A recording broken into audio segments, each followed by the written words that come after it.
اعوذ باللہ من الشیطان الرجیم بسم اللہ الرحمن الرحیم وبہ نستعین وہو خیر معین سؤر المؤمن شفاء، مومن کا جھوٹا شفا ہے۔ اس طرح کھانے پینے میں آج کل ہائیجینک کا بڑا پروپیگنڈا ہے کہ ایک دوسرے کی چیز استعمال نہیں کریں۔ شریعت نے اس کو بالکل الٹا اصول دیا کہ مومن کا جھوٹا ضرور کھاؤ، مومن کا جھوٹا ضرور پیو، اس میں شفا رکھی ہو اللہ نے۔ ہاں جی، ہاں مومن کا صحیح مومن ہونا ضروری نہیں، خالی جو ہے اہل بیت کو مانتا ہے 4 معصومین کو کافی ہے۔ ہاں لیکن ایک شرط، جی ہاں کورونا ہونے کے لیے صرف ایک شرط ہے کہ اس میں کوئی بیماری نہ ہو۔ اگر بیماری ہے تو پھر پرہیز کرنا لازمی ہے، یہ اصول بھی یاد رکھنے آنا۔ اگر کوئی بیماری ہے تو پرہیز کرنا لازمی ہے۔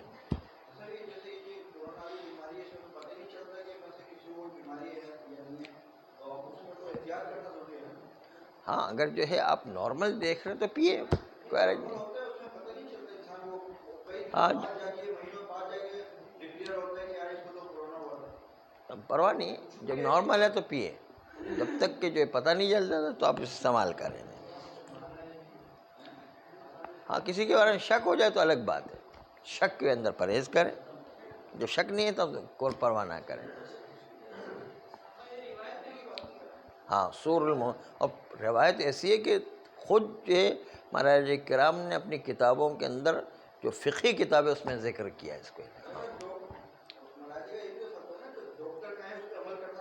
نہیں یہ کوئی ضروری نہیں ہے۔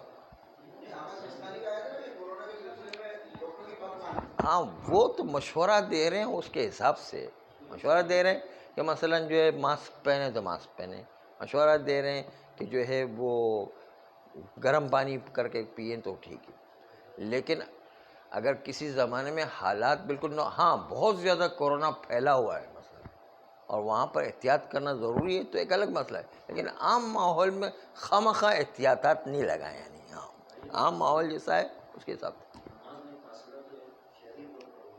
ہاں شرعی طور پر جو ہے اگر جو ہے کورونا بہت رائج ہو جائے تو، اگر کورونا رائج نہیں ہے تو جتنا ہو سکے قریب ہونا بہتر ہے نا، پھر جو ہے کندھے سے کندھے ملا کر نماز پڑھے۔ اتنی گنجائش ہاں عام حالات میں اجازت ہے، لیکن بہتر ہے کہ نزدیک ہو تو زیادہ اچھا ہے۔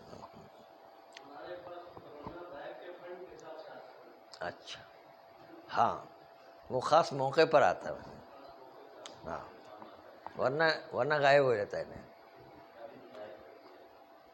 تو اصل یہ کہنا جس طرح نمک کے اندر شفا ہے، یعنی کھانے سے پہلے بھی نمک اور کھانے سے کے بعد بھی نمک، اور کھانے سے پہلے بسم اللہ پڑھنا اس میں بھی شفا ہے۔ مثلا بسم اللہ پڑھے تو انشاءاللہ کوئی بیماری کھانے میں نہیں آئے گی انشاءاللہ۔ تو یہ بہت ساری باتیں جو آج کل بالکل ہی ختم کر دی، کسی سفرے پر نمک رکھتے ہی نہیں ہے۔ نہیں کمال کی بات تو یہ تو سب سے زیادہ مستحب ہے اور سب سے زیادہ تاکید ہے۔ نہیں جس کو چاہے، جس کا جو نارمل ہے اس کو کیوں جو ہے خامخواہ محروم کیا ہوا، جس کی بیماری ہو ٹھیک ہے، لیکن ساروں کو کیوں محروم کیا ہوا ہے؟ نمک رکھنا تو چاہیے نا۔ ہاں خالی کیمیکل نہ ہو، اگر نمک ملا ہوا ہے تو بس ٹھیک ہے۔ آج کل کا جس طرح چلتا ہے نمک، جس کو کہتے ہیں لاہوری نمک یا دوسری نمک آتے ہیں، وہ جو ہے نقصان دہ، جس کی بیماری ہو ٹھیک ہے وہ، لیکن جس کو بیماری نارمل ہے تو اس کے لیے ابتدا میں نمک چکھنا مستحب کا اور شفا کا باعث بنایا ہے۔ ہم خالی بیماری لے کر بیٹھ گئے ہیں، شریعت نے کہا شفا ہے اس کے اندر ہے خود۔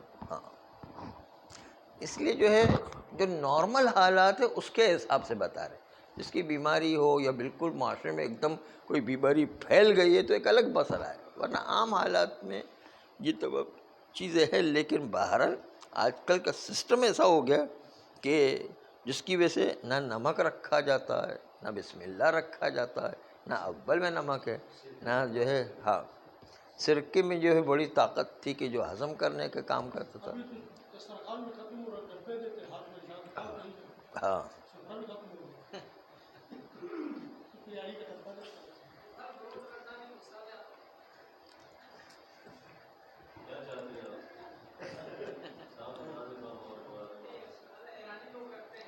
اچھی بات ہے. فرمان آج جو ہے وہ اسی جھوٹی چیزیں چھوڑنے کی گفتگو ہے. انسان کا جھوٹا مومن ہے تو مومن کے اندر شفا رکھی ہے. جیسے مومن سے ملاقات میں ایک شفا ہے اور انسان کی قدورتیں دور ہوا کرتی ہے، اسی طرح مومن کے جھوٹے کھانے میں محبتیں بھی پیدا ہوتی اور شفا بھی ہوا کرتی ہے.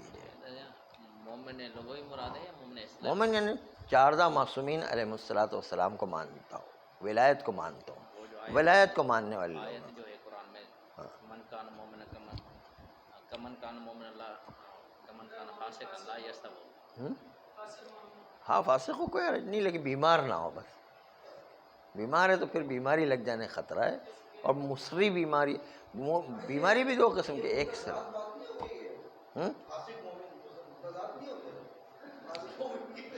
نہیں مومن فاسق ہو سکتے، اس میں کیا ہے؟ نہیں مومن فاسق ہو سکتا ہے، آیت میں جو ہے مومن فاسق ہو سکتا ہے، اس میں کیا ہے؟ آیت میں ولایت کو مانتا ہے لیکن گناہ گار بھی ہے، نماز نہیں پڑھتا ہے، روزہ نہیں رکھتا ہے، زنا کرتا ہے، شراب پیتا ہے، مومن تو ہے بہرحال. نہیں ایک دوسرے کا اپوزٹ نہیں، دونوں جمع ہو سکتے ہیں. مومن فاسق ہو سکتا ہے، گناہ گار مومن ہو سکتا ہے کہ نہیں؟ لیکن آیت بس تو وہ فاسق ہو گیا. آیت میں جو یہ کہا گیا کہ مومن فاسق جیسا نہیں ہو سکتا ہے، تو اس کا مطلب یہ ہے کہ یعنی جو ہے دونوں میں فرق ہے. ہاں مومن جو ہے وہ والا مومن نہیں ہو سکے. اس وقت کا مومن جو ہے جو فاسق کے قرینے سے لیا گیا تو اس کو نا غیر فاسق مومن مراد لیا گیا ہے. قرینہ وہاں پر نا یہاں پر جو ہے وہی کہا گیا ہے مومن اور جو ہے فاسق جیسا نہیں ہو سکتا. فاسق اور غیر فاسق فرق نہیں پڑتا ہے، فرق نہیں پڑتا ہے. یہاں جو ہے وہ مومن وہاں پر کوئی یہ تفریق نہیں کی گئی ہے. یا مومن کی جو اللہ نے بیان کیا ہے کہ انما المؤمنون الذین، یعنی مومن وہ ہے یعنی جو اعتقاد بھی ہو اور یعنی عمل بھی ہو، تو یہ مومن. ہاں کچھ جگہوں پر قرینے سے وہ بھی لیا جاتا ہے، قرینے کو دیکھنے پہ. نام مومن ہو کام کافر کا ہو تو فائدہ کیا ہے؟ وہ نہیں چلتا ہے. اصل نام نہیں چاہیے، اصل کام چاہیے. انسان کی زبان جو ہے وہ نہیں چاہیے، انسان کے دل میں کیا ہے وہ دیکھنا ہے.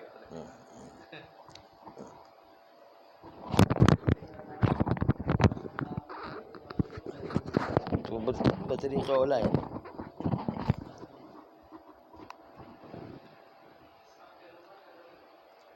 فرماتے ہیں کہ نجس العین حیوانات، ان کا جھوٹا بھی نجس ہے، اور طاہر العین حیوانات، ان کا جھوٹا بھی پاک ہے، اگرچہ کہ اس کا گوشت کھانا حرام ہو لیکن پھر بھی اس کا جھوٹا پاک ہے. جیسے بلی وہ طاہر العین ہے، اگرچہ کہ بلی کا گوشت کھانا حرام ہے، اس لیے بلی کا لعاب دہن پاک ہوگا، بلی کا جھوٹا پاک ہوگا. بلکہ فتویٰ ہے کہ بلی کا جھوٹا مکروہ بھی نہیں ہے. چوہے کا جھوٹا مکروہ ہے لیکن بلی کا جھوٹا مکروہ بھی نہیں ہے. آپ ایسے ہی کھا سکتے. بلی نے دودھ پی لیا ہے تو آپ اسی دودھ کو استعمال کر سکتے، جیسے عام انسان پیتا ہے اسی طریقے سے بلی بھی پی لے تو کوئی حرج نہیں. بلی کا جھوٹا مکروہ بھی نہیں ہے. ہاں وہ ایک الگ مسئلہ ہے، وہ جو ہے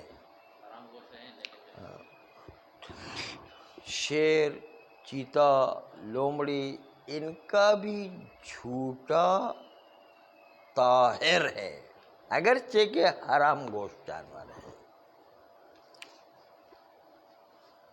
حتیٰ یہ کہ وہ جانور کہ جو طاہر العین مسخ شدہ جانور ہو، مسخ شدہ جیسے بندر، ہاتھی یہ مست شدہ جانور ہے، اور مست شدہ جانور ہونے کے باوجود یا بغیر چھلکے کی مچھلی، جو کہتے کہ داڑھی منڈے ہوئے لوگوں کو مست کر کے بغیر چھلکے کی مچھلی بنایا گیا ہے، تو مست شدہ جانور وہ بھی اگر حرام گوشت ہو اور ہے، اس کے باوجود اس کا جھوٹا پاک ہے۔ ہاں مست شدہ تو 24 گھنٹے میں مر جاتے ہیں، نہیں ہاں اس سے مشابہ چیز اللہ نے پیدا کی ہوئی ہے۔ ہاں بلی کی جو چھینٹیں لگ جائیں اگر بلی ہو تو وہ تو نجس نہیں ہوتا؟ نہیں بلی تو پاک ہے نا، بلی کا بھی بتائیں کہ بلی منہ ڈال کے دودھ پی لیتی ہے، وہ دودھ جو ہے ہم پیئیں تو مکروہ بھی نہیں ہے۔ جیسے یہاں ہاں ہم کھا رہے تھے ہمارے ساتھ، ہاں ہمارے ساتھ جو ہے وہ حلیم کھانے میں یا نہاری کھانے میں مشغول۔ ہاں بلی جو ہے نہاری اتنی ساری بچی ہوئی تھی تو جو ہے بہت ساری نہاری کھا کے وہ بھی بس کر لیتی ہے، بس کہتے کہ بس اب یہ کافی ہے ہمارے لیے۔ ہاں اس کے دو منہ تو نہیں کہ کل کی روایت میں تھی کہ 2 منہ والے جو ہے جانور ہوں گے کہ وہ حلال سے بھی کھائیں گے آرام سے کھائیں، لیکن ان کا پیٹ ہے کہ بھرنے نہیں پائے گا، وہ نہیں ہے نہیں۔ یہاں تک کہ جلال وہ حیوان ہے کہ جس کا گوشت نہیں کھایا جا سکتا۔ جلال یعنی جو نجاست کھانے کا عادی ہو گیا ہوتا ہے، اس کا جھوٹا بھی پاک ہے۔ اگر اس میں نجاست کے ذرات موجود نہ ہوں تو اس کا جھوٹا بھی پاک مانا جائے گا۔ کبھی کبھار کھائے تو پھر تو صحیح ہو جائے گا، یعنی ہاں عادت کی قید ہے نا۔ ہاں جلال جو ہے وہ جلال بن چکا ہے، جلال بن چکا ہے نہیں نجاست کھانے کا عادی بن چکا ہے، نہیں نجاست بھی جو ہے انسان کے فضلات کھانے کا عادی ہو چکا ہے، اس کے باوجود جو اس کا جھوٹا طاہر ہے، نجس نہیں ہے، اگرچہ کہ اس کا گوشت کھانا حرام ہے لیکن اس کا جھوٹا جو ہے وہ پاک کہلائے گا۔ دودھ وغیرہ بھی نجس ہو جائے گا؟ ہاں دودھ بھی نہیں استعمال کر سکتے اس کو۔ آئیے اس سلسلے میں سور اصطلاح میں مطلق ان چیزوں کو کہتے ہیں جس سے حیوان کا جسم مباشرت کرے۔ مباشرت کرنا مطلب یعنی لگ جائے، جسم حیوان کسی چیز سے بھی لگ جائے، چاہے وہ منہ لگا کر پانی پیے یا دودھ پیے، یا اس کے علاوہ پانی کے علاوہ کوئی اور چیز پیے، چاہے مباشرت منہ کے ذریعے سے ہو یا باقی اور اعضاء بدن حیوان کے ذریعے سے ہو، وہ بھی جھوٹا کہلائے گا حیوان کا۔ مثلا کسی پانی میں حیوان نے ہاتھ ڈال دیا، کسی پانی میں یا دودھ میں حیوان نے ہاتھ ڈال دیا تو وہ بھی جھوٹا، بلی کا جھوٹا، چوہے کا جھوٹا، مثلا بڑی تیزی سے چوہے گزر کر کے جاتے ہیں نا، کوئی کھانے کے اوپر سے چلے جاتے ہیں مثلا، کیونکہ یہاں پر اگر نجس العین ہے، کتا، سور، کافر، تو ان کے تھوک میں چونکہ گیلاہٹ ہے، ایک نجس سے لگ کر کے تھوک آیا کرتا ہے، اس لیے وہ نجس ہو جائے گا۔ اور ہم نے کہا کہ ماء قلیل جب بھی کسی نجس چیز سے لگے تو ماء قلیل نجس ہو جایا کرتا ہے، چنانچہ کتا اگر پانی پی لیتا ہے تو پانی نجس ہو جائے گا، اگر پانی قلیل مقدار میں قرب میں ہے تو پھر جو ہے رنگ بو مزہ تبدیل نہ ہو تب تک کتے کے پانی سے وہ پانی نجس نہیں ہوگا۔ لیکن جو کتا پاک اور جو ہے سور پاک ہے ان کا صحیح کون سا سور پاک؟ اور جو خشکی پہ رہتے ہیں وہ تو نجس ہاں خشکی پر رہنے والے نجس ہیں اور دریا میں رہنے والے پاک ہیں، ہاں ان کا پھر جھوٹا وہ نجس نہیں ان کے جھوٹا تو نجس نہیں، خود ہی پاک ہے وہ۔ کہتے ہیں ملاقات نجس اس وقت کہ جب رطوبت سرایت کرنے والی ہے تو تقاضا کرتی ہے کہ جو چیز بھی ملاقات کرے گی عین نجس چیز سے تر کی حالت میں تو ملاقی نجس ہو جائے گا۔ اس میں فرق نہیں ہے کہ پانی ہو یا کوئی اور جسم مرطوب ہو، اس کے ساتھ ملاقات ہو تو اس کے نتیجے میں وہ چیز نجس ہو جائے گی۔ حیوان جب عین نجس میں سے ہو تو لا محالہ پانی کے ساتھ متصل ہونے کے بعد پانی بھی نجس ہو جائے گا، باقی اور رطوبت والی چیزیں بھی نجس ہو جائے گی۔ کتے میں ہو، چاہے کافر میں ہو، چاہے مشرک میں ہو، چاہے خدا کے انکار کرنے والے میں۔ لیکن کتابی جو اہل کتاب ہے اس کے اندر اگرچہ کہ یہ مورد اختلاف ہے کہ آیا اہل کتاب پاک ہے نجس، جیسے کہ تفصیل بعد میں آئے گی، مگر یہ کہ اس فرض پر کہ ہم اس کو نجس مانیں تو پھر نجس ماننے کی صورت میں اس کا پورا بدن اور ہر چیز نجس ہے، جو موجب بنتا ہے کہ جس چیز کو وہ چھوئے گا، قلیل پانی ہو یا باقی اجسام مرطوبہ ہو، اہل کتاب سے بھی اگر نجس مانیں تو پھر جو ہے ساری چیزیں اس سے بھی نجس ہو جائیں گی۔ یہ مارکور جو ہے یہ ہے تو حلال جانور لیکن وہ سانپ مار کے کھاتا ہے، اور ہمیں پتہ نہیں ہے کہ اس نے جو سانپ مارا ہے اس کی جو رت ہے، خون وغیرہ ہے، وہ اس میں منہ میں لگا ہوا ہے، اگر وہ پانی میں منہ ڈالے تو وہ ہاں، جب تک پتہ نہیں ہے تب تک جو ہے خون لگا ہوا، جب تک پتہ نہیں ہے اس کو پاک سمجھیں گے، اور لگا ہوا ہو تو دیکھیں گے کر پانی ہے یا قلیل پانی۔ کر پانی ہے تو اس کا رنگ بو مزہ تبدیل نہیں ہوا ہے تو پاک ہے، اور قلیل پانی اور ہم نے دیکھ لیا کہ خون لگا ہوا ہے تو پھر ایک الگ مسئلہ ہے، دیکھنا پڑے گا کون سی چیز ہے۔ سانپ کا خون جو ہے وہ نجس کہلاتا ہے۔ سانپ کا خون جو ہے وہ پاک ہے، اس لیے کہ وہ خون جو اچھل کر کے نہیں نکلا کرتا پاک ہوا کرتا ہے۔ یہ مارکور کھانے کے لیے بس اوقات کی طرح جملہ ہے، یہ مارکور سانپ کھاتے ہیں، اس کے کھاتے کسی نہیں لیتے پورے سانپ کے جو معروف ہے، یہ افواہ ہے بس۔ حقیقت کے ساتھ اس کا شاید 99% قانون نہیں ہے۔ چلو فرض کرے ہے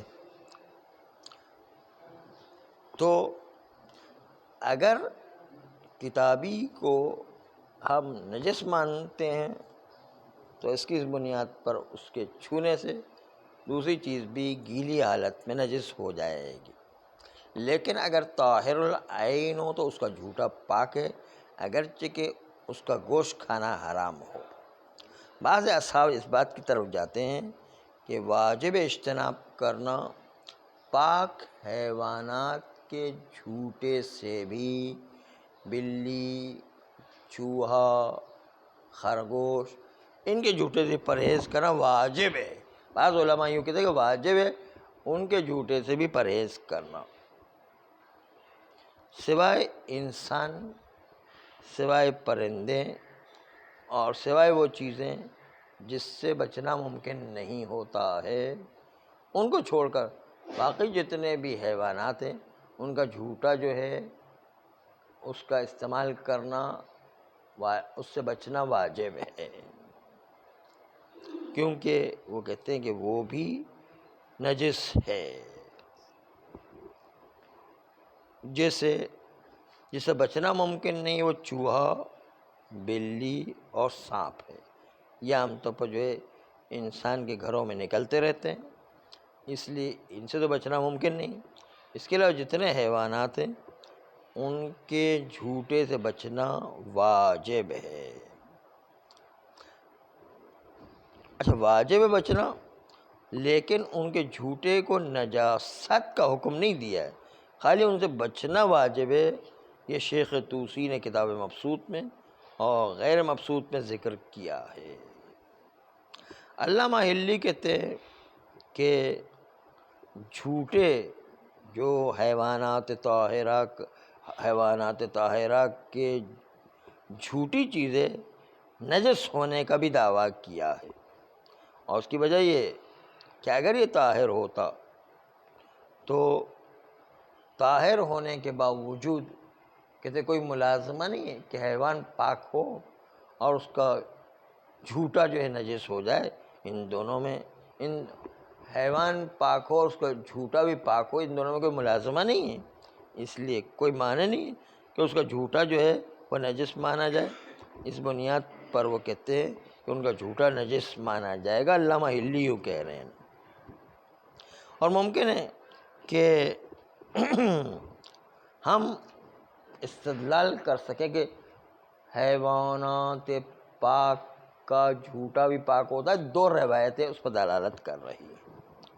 نمبر 1 موثقہ عمار عن ابی عبداللہ علیہ السلام قال سئل اما تشرب منہ الحمامۃ، سوال کیا گیا اس پانی سے کہ جس سے کبوتری پانی پیا کرتی ہے.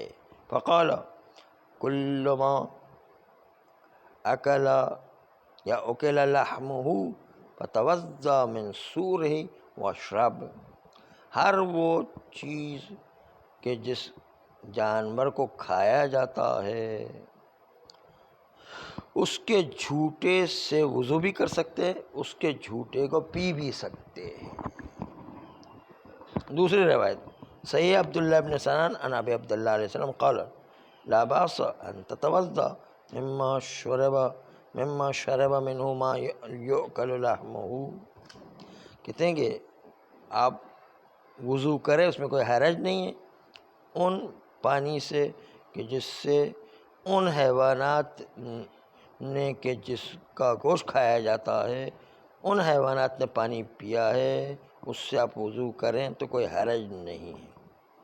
بس جواز استعمال سور دونوں میں، چاہے وضو میں ہو چاہے کھانے میں ہو، وہ موقوف ہے اس بات کے اوپر کہ حیوان معقول اللحم ہو، حیوان وہ ہے کہ جس کا گوشت کھایا جاتا ہے تو اس کے پانی پینے میں بھی، اس کے جھوٹے کے پینے میں بھی اور اس کے جھوٹے سے وضو کرنے میں کوئی حرج نہیں ہے. ان دونوں روایت کی سند بھی بالکل صحیح ہے اور دلالت کرتی ہے اس بات کے اوپر کہ اس کا جھوٹا پینا جائز ہے.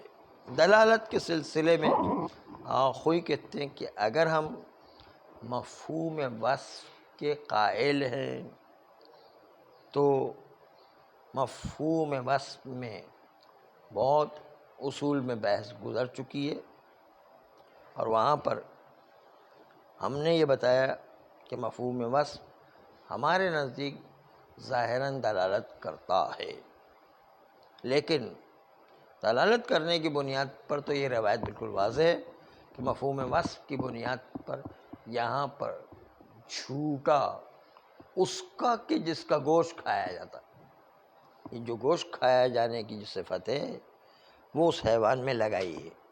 صفت کیا ہے؟ معقول اللحم. موصوف کیا ہے؟ حیوان معقول اللحم اگر ہے تو اس کا جھوٹا پیا بھی جا سکتا ہے، اس سے وضو بھی کیا جا سکتا ہے. بس اگر مفہوم وصف لیں تو دلالت بالکل واضح ہے کہ معقول اللحم کا جھوٹا کھایا بھی جا سکتا ہے، پیا بھی جا سکتا ہے اور جھوٹا جو ہے اس سے وضو بھی کیا جا سکتا ہے. 10 فٹ کا ٹینک ہو، اس میں اگر چھوٹا کوئی کراس کر کے جائے تو وہ مضاف ہی ہے پانی، تو اس کا کیا ہوگا؟ مضاف سے تو فوراً نجاست لگتے ہی پورا نجس ہو جائے گا. چاہے جتنی بڑی ہو، ہاں ٹینک کو مضاف پانی تو نجس ہو جائے گا فوراً. پورا پانی نجس ہو جائے گا. جی. اما اس قول کی بنیاد پر جو مفہوم وصف کو حجت نہیں مانتے ہیں تو روایت اگرچہ کہ مفہوم وصف کو بیان کر رہی ہے اور کہا حیوان معقول اللحم، وہ حیوان کے جن کا گوشت کھایا جاتا ہے ان کا جھوٹا پاک ہے اور ان کا جھوٹا پیا بھی جا سکتا ہے، وضو بھی کیا جا سکتا ہے. یہ روایت میں یہ ذکر کیا گیا. تو کہتے ہیں کہ یہ دونوں روایت مقام تحدید میں ہیں، یعنی حد بندی بتائی جا رہی کہ پانی کب جھوٹے کا استعمال کیا جا سکتا ہے. حد بندی میں مفہوم وصف کو مد نظر نہیں رکھا جائے گا بلکہ اس حد بندی کو مد نظر رکھا جائے گا. یہ آخوی فرماتے ہیں حد بندی کو بتایا گیا کہ کب جھوٹا کھایا جاتا ہے اور کب جھوٹا جو ہے نہیں کھایا جاتا ہے. تو یہ سوالی حد بندی سے راوی نے سوال کیا کہ کون سا جھوٹا کھایا جا سکتا ہے کون سا نہیں کھایا جاتا ہے.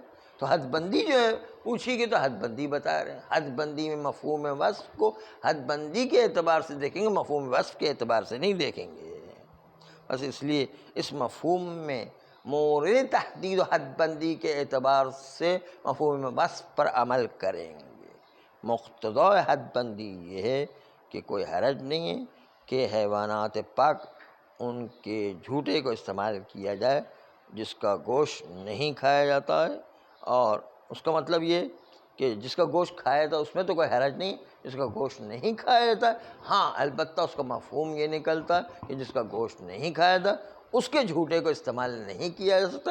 لیکن دوسری اور کثیر روایات آ کر کے دلالت کرتی ہے کہ جس کا گوشت نہیں بھی کھایا جاتا ہے اس کا بھی جھوٹا استعمال کرنے کی اجازت ہے. وہ کچھ روایتیں ہمارے پاس کثرت کے ساتھ موجود ہیں. بس اس کو حمل کریں گے کراہت پر کہ مکروہ ہے کہ جن حیوانات کا گوشت نہیں کھایا جاتا ان کے جھوٹے کو استعمال کرنا مکروہ ہو جائے گا. صلی اللہ